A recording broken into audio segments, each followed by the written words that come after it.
Hi, I'm Neil Shawn and thank you for joining me. Now, today you find me on the Holoway Road in the heart of North London. We're here for a special reason. We're going for a night at the Flicks. That's right, a night at the Picture Palace, because we're here at the Coronet Cinema, which was a huge picture palace in its day. But today, it's a place where you can still congregate, meet, and more importantly, enjoy your drink. And yes, even sometimes, they still show movies. So without further ado, let's go inside the Coronet.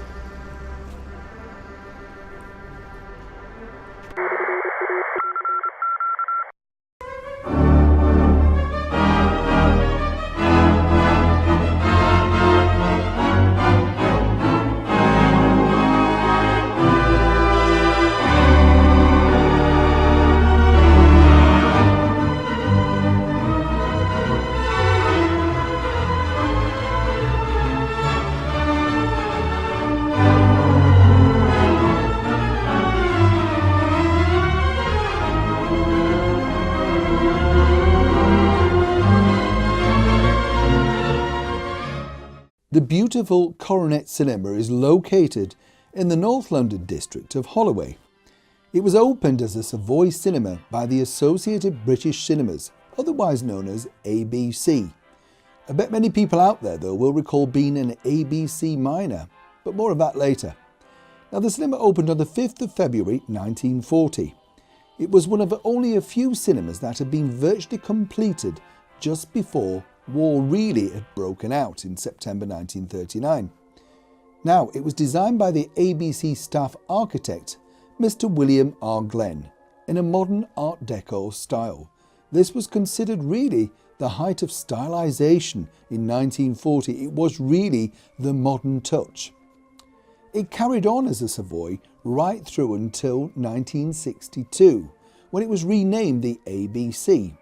And then again, it was leased in 1979 to an independent company called the Coronet Cinema Chain, who renamed it the Coronet, which as you see today it remains. Now the Coronet Cinema closed on the 22nd of June 1983 with two very big movies that year, Blade Runner and Body Heat, playing in a double bill. But sadly, even they couldn't stop the cinema from being closed. In 1984, the beautiful interior of the Coronet was converted into a snooker hall with a false ceiling across the front of the balcony. The foyer became an amusement arcade. But by 1987, the building had become vacant and lay unused until we had a saviour in the one and only pub chain D Wetherspoons, who purchased the building and then converted it into a pub and renaming it and reopening it the Coronet on the 14th of March 1996, restoring all the beautiful features of the cinema. The refurbishment and the restoration of this former cinema won awards for the Wetherspoon chain of pubs, and it really is a fantastic place to go and have a look around and soak up the atmosphere of a traditional suburban movie palace.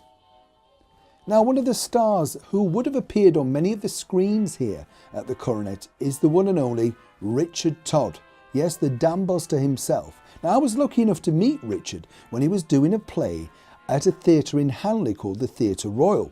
It was an Agatha Christie production, and he naturally, in his later years, was playing some very clever and crusty roles, as he liked to call them. But Richard told me that it was important to go around many of the cinemas, particularly where he was working. Now remember, he worked at that time for the Associated British Film Company, ABC. So they would send them around to go and sit in the audience, basically, the stars that is, to go and see how the audience fared with their films. Now it's hard to believe that Richard Todd, who had starred in so many classic movies and of course finished one of his final big TV roles in the mega hit ITV series Heartbeat, was told to go and look at his own movies. But he told me not many people also believed that he did co-star in a movie way back in 1949 with a man who was to become a president of the United States. That's right, Ronald Reagan. Now, another gorgeous movie star of that era, and one who did go and visit the Coronet, was the one and only Miss Jean Kent. Now, she starred in such British classics as The Wicked Lady and Fanny by Gaslight, both opposite James Mason. But Jean told me when I met her a real secret that not many people would have known in the day. She said that the studios, particularly like the Gainsborough productions and things like that, would send their stars out into the cinemas to go and basically introduce the movie. And there may be 2 or 3, you may be the star and a couple of supporting players. But what she did let her sort of reveal, as it were, was the fact that you didn't just get a car like it would be today. She sometimes turned up on the bus or the tube and literally walked to the cinema. But one of the tricks that she always had, because she said she got fed up of turning up at suburban cinemas and basically they didn't have a bouquet of flowers or anything to present with her on stage. So she had her own fake silk bouquet of flowers made up, so that whenever she turned up at the cinema, the manager, right at the given moment, would walk onto the stage presenting the bouquet of flowers. And as she laughed when she told me this and said that that particular bouquet could be presented up to 3 times a day. And it was a trick she learned from another Gainsborough film star, the very beautiful Phyllis Calvert, who said she'd encountered similar things during the war years. Jean, of course, went on to score in many, many movies and TV roles after the golden age of cinema, most notably starring with Marilyn Monroe and Laurence Olivier in their mega 1957 movie, The Prince and the Showgirl. And Jean told me that Marilyn was everything that you could possibly imagine and more. She said, not a great actress, but when you look like that, did you really need to? So we've entered now the beautiful Coronet Theatre, and one of the big stars of the day that made quite a few appearances here, because they also had a stage, was the brilliant comedian and sometime actor Tommy Trinder, who had quite a few movies during the war years. Now, they did put on occasional variety shows as well. As I said before, you know, you couldn't just be an actor in those days or a film star. You really had to come out and sell your product. Now, Tommy Trinder was one of the biggest stars of that particular period, famous for his catchphrase, "You lucky people." And you were certainly lucky when you came to see him here at the Coronet, because you didn't have to pay the Palladium Theatre prices. You got to see him in your local picture house, possibly for a fraction of that. And more importantly, Tommy Trinder was live in the flesh. So here we can see actually the inside of the Coronet and how it looks today. And Wetherspoons have done a brilliant job in restoring just some of the wonderful features. As you can see across there, that would have been where the main screen was. And of course the emergency doors at the back. The whole place is littered with sort of film and cinema memorabilia. There's even an old projector that they had way back in the day. What's beautiful about this place when you do look around is you can sense the atmosphere of how the people of Holloway would have really enjoyed a night at the Picture Palace. And coming in it today, whether it be for lunch, dinner, breakfast, or even just a cup of coffee, you can really enjoy the wonderful atmosphere of what the Coronet must have been like in its heyday. Now behind me here is the balcony, and they are kind of considered the cheap seats of the cinema. That's where you went, of course, if you wanted a bit of a Guinness and a canoodle. And big-hearted Arthur Askey, another great star, was here at the time. He had many big hits during the heyday of the Coronet, and he recalls that a lot of the people in the balcony sometimes would boo his movies because he said he came on the stage here, was rather cheeky to them, and consequently he just wanted to get the crowd going. Lots and lots and lots of fun that Arthur gave everybody, and of course the atmosphere here in this wonderful cinema. Here's a gorgeous picture of a rank studio star, Dirk Bogarde, who would have had many films here at the Coronet.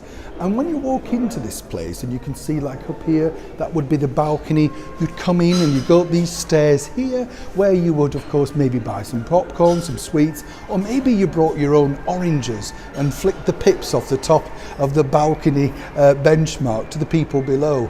The Coronet has been beautifully restored by this pub chain, D Wetherspoon, and actually they still show movies here today. We've just found out that they do have these still occasional movie nights, which is wonderful to think that film itself is still being shown in a wonderful provincial theatre on the Holoway Road in the heart of London.